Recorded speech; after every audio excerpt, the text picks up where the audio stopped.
Hello, everybody, and welcome to Nathan on Shuffle and to my latest episode of New Album Spotlight, the show where I put the spotlight on a new album in progressive rock that I want to talk to you guys about.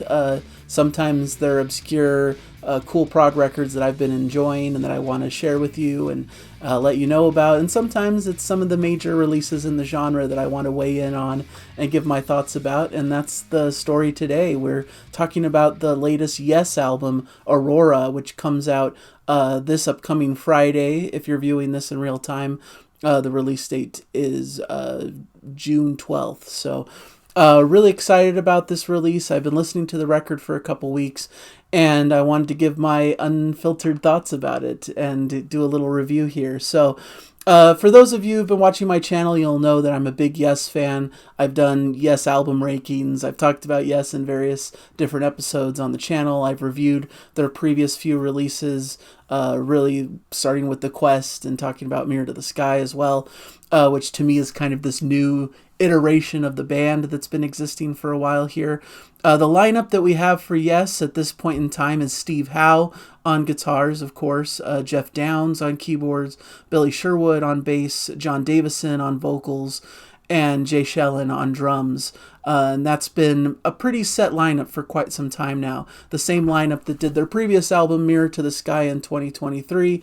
And I think they're dialing in and figuring out the chemistry between these members. They've been touring, they've been playing together a lot, and it sounds like they really worked their magic to put this album together. And you can hear the collaborative spirit and nature in the record. I think that's where it shines in comparison to The Quest and Mirror to the Sky. I think it's more the band dialing in and working off of each other well and balancing their different strengths pretty well. You know, you hear them each in the mix. They each have their strong moments throughout the record.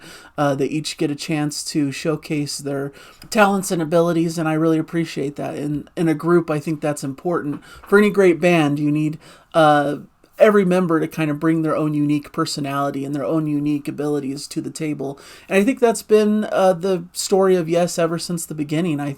I know my dad talks about Yes as a band that brought in members who have very different backgrounds. Some are, have a classical background. Some have a background in blues music or in jazz or, in country.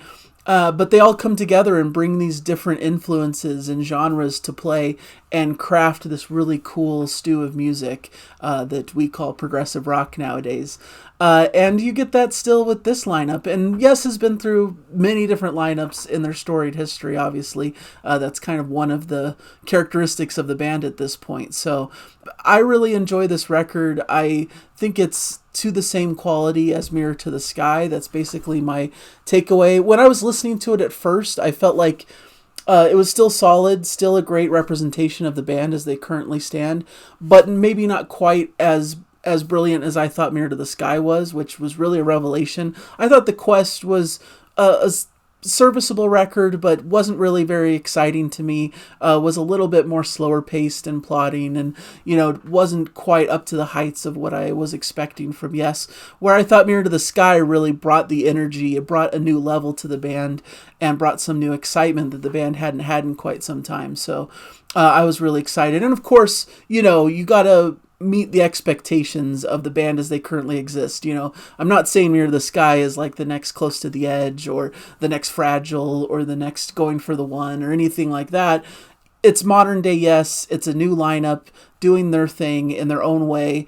And for what they are, I think they're really good, solid records that showcase a band that's solidifying, that's finding their own chemistry, and I think that's really exciting.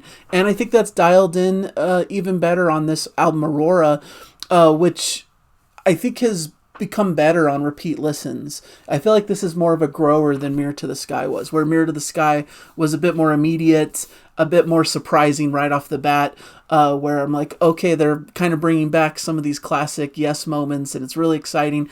And I've heard people also say that Mirror to the Sky maybe was them looking backwards to kind of preserve their legacy and that classic sound that everyone's looking for, where this album, they're experimenting a little bit more. They're pushing the band forward into what you might expect to hear from the band on their future albums. This is them kind of carving a new path for themselves and creating their own identity of where they can take Yes into the future rather than continuously looking backwards. But of course, they always still utilize some of those older sounds to inform where they're at now and what the record sounds like today. So for the record itself, I really love the title track Aurora, and it's grown on me over time. I think it's an excellent introduction to the record. I love the piano kind of classical intro and this big orchestra sound. I think that really works well with Yes, even going back to like Magnification, which is one of my favorite modern-ish Yes records. I say modern even though it's like over 20 years old, but compared to like their classic 70s, that's a lot newer than that material. So and I love when they bring the orchestral sound. I think it really works well for their style of music. And it was one of the highlights of Mirror to the Sky that had a lot of cool orchestration. And it really was sweeping and cinematic and symphonic in a way that I think complements Yes expertly well. And Aurora has that same thing, big lush arrangements. Before we get into the track proper, we get that great, bass groove. I think Billy Sherwood is really killing it on the bass lines. Hard to replace Chris Squire, who's a legend, of course, one of the best, biggest rock bassists of all time. But Billy Sherwood's holding his own, and it's a really cool characteristic of the band to hear his bass grooves throughout the record. There's some cool keyboards. I think the keyboards are slightly more prominent here than they were in the previous record from Jeff Downes, so I think he's contributing more and showcasing more of his talents to the mix. Maybe they can veer on a tad like on the cheesy side of the equation, but I think they often really complement the songs well and bring in that kind of cool Yes spirit. I love the bouncy vocal melody of this piece that balances well against that Squire-ish type bass line. John Davison is really coming into his own as well. I know there's a lot of comparisons. He's not John Anderson, even though he has a similar kind of sounding voice in some ways. But I think on this album, he's really carving his own path as well, trying to showcase his own sound and style that's separate from John Anderson. So I know a lot of people kind of have that feeling of, without John Anderson, it's not true Yes, but I like John Davison. I think he brings an interesting character to the band. I really liked his work he did with Glass Hammer quite a while back, so I've always liked him, and I think he fits well into the aesthetic of the band. He has this kind of cool aesthetic, just his mentality and his way he writes lyrics, and he has this kind of almost, free love, kind of hippie almost mindset, which pairs well with Yes, as we know from, the John Anderson days. So, but yeah, Aurora's a great chance for everyone in the band to shine. There's even some really cool Steve Howe soloing moments that harken back to some of his proggier guitar solos back in the 70s. Maybe not quite as polished and dialed in, he's a little bit older, so maybe it's a little bit messier comparatively, but still really strong, and it's fun to evoke those memories of his kind of 70s proggy playing. So that's really cool. And like I said, I love the addition of the orchestration. So this track is kind of a home run for me. One of my favorites on the record. I also like Ariadne, which comes later in the track list, track 5 on the record, which brings back this orchestral sound and this really triumphant kind of opening, and those cool expressive strings bringing this classical atmosphere with those vocals before the band kicks back in to give kind of their typical Yes bedrock of, bass and drums to the equation. But it's cool, and it brings a different kind of experimental sound to the band, and those are the moments that I like on this record, especially, is when they're breaking away from some of the conventions, when they're doing something a little bit surprising that you wouldn't expect. And Ariadne is probably the best example of that to me. There's a cool mid-section led with Billy Sherwood vocals that feels almost like it could come from like the drama era. There's a cool instrumental section with a little bit of a funk kind of edge to it. You get a brief acoustic guitar solo on top of that classical backdrop. It's just really proggy and experimental and fun and interesting, and sounds different than anything that came before on Mirror to the Sky. So I appreciate that track. There's other kind of cool experiments here. All Hands on Deck is heavier than you might expect. This is something almost more that you'd expect from like a Deep Purple, with almost a metallic kind of distorted guitar riff to start the song with, some Hammond organ, beefing up the sound a little bit, kind of this funky groove and coolness to it, a little bit of a lower register style singing from John Davison, some cool Howe guitar flourishes, and it's just a cool 3-minute track that's just a fun rocker that's different than what you come to expect from the band in today's day and age. I think that was sort of the problem with the Quest, was it was a little too lightweight. There wasn't enough rock edge to it, and I think this album kind of solves that equation a little bit better with stronger rocking tracks, kind of like this one, All Hands on Deck. Also really like Outside the Box is another standout to me. It's somewhat of an instrumental. There's obviously a lot of vocal moments, vocalizations, these kind of la la la vocal moments that, you get these great harmony vocals and they swirl around and do some cool stuff, and then you get some really cool playing from the band. It starts with more of like acoustic, sweetly played music, and then it comes into a more energetic feel and some kind of interesting ambient, strange atmosphere. It's just a very experimental track, honestly. And I love the cool, like, yes harmonies, vocalizations, if you will, on top of this kind of cool, funky, like, interesting instrumental that's very proggy and very interesting. So those were some of the highlight tracks to me going through the record. But there's also everything else is pleasant and interesting as well. Turnaround Situation is a pretty cool, classic track. There's a cool nylon string guitar solo from Steve Howe in the middle. I like the very end of the track that gives a little peek at some Beach Boys-esque harmonies, which is really interesting. I wish there was more of that in this track. Love Lies Dreaming is a very pleasant, pretty track. You get Davison's kind of dreamy vocals. It has a pretty lengthy instrumental intro with some great bass and solid keys and a like Spanish style guitar to it.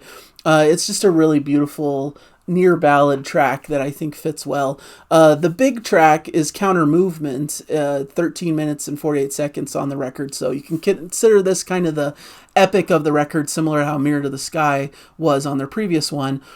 It doesn't quite work as well for me as a complete piece. I think other people are really enjoying this. Maybe it hasn't clicked completely for me. Some moments seem to kind of plod on a little bit more than I would want. And I don't think it hangs all together perfectly well. But there's some great moments in it, like anything else on the record. It's really a spotlight for Steve Howe, in my opinion. His guitar is very prominent from the start with kind of this upbeat, almost classic country style flavor to his playing. I like that 2-minute kind of opening jam that starts, and then you get Steve Howe doing the vocals, which is kind of an interesting choice. But it's interesting how they kind of share vocal duties throughout this record. John Davison obviously is the most prominent as the main vocalist, but you also get some vocals from Billy Sherwood at moments and Steve Howe, like on this track. And they're fine, and I think the way John Davison kind of complements his vocals and brings this kind of counterpoint kind of style makes it very palatable and works well in this track. And we get this kind of cool folky acoustic section, which sounds straight out of like classic Yes album, like Your Move, I've Seen All Good People kind of feel to it. Very John Anderson-esque, honestly, with some cool chanting vocals. There's just some cool instrumental sections, some cool guitar soloing, leaning into Howe's more bluesy style. And you get this extended instrumental jamming in the second half, which to me goes maybe on a little bit too long, but there's some cool like spacier moments with some crying extended guitar solos leading to some cool emotional heft, and we end with this cool like layered a cappella vocal reprise, which I think is very successful as well. So I have a feeling this song's going to continue to grow on me over time. I was expecting Mirror to the Sky and more epicness and that cool orchestration and all that kind of stuff. But it's more of kind of a little bit of a reserved Steve Howe track extended into this 14-minute piece, and I'm still coming to terms with how I feel about it. But it's solid and it's really enjoyable. Also solid and enjoyable is Emotional Intelligence that ends the record proper. Piano-led ballad at first with some pretty Davison vocals on top, adding a layer of acoustic guitar. The band gets kind of added into the mix for more heft, and you get a very strong melody, and the band and layered very well in the makes.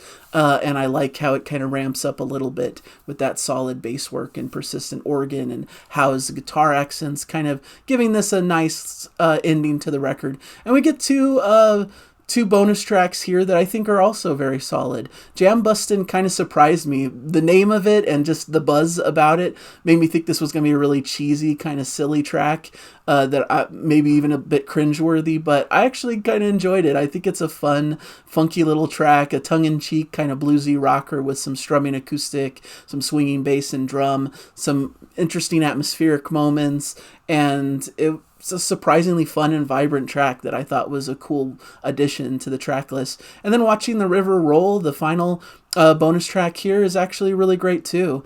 Starts off with more acoustic guitar and keyboard textures leading to a catchy beat. It kind of has a classic Yes kind of anthemic style that provides a bit more of energy towards the end of it. Almost gives me a vibe of like a Going for the One.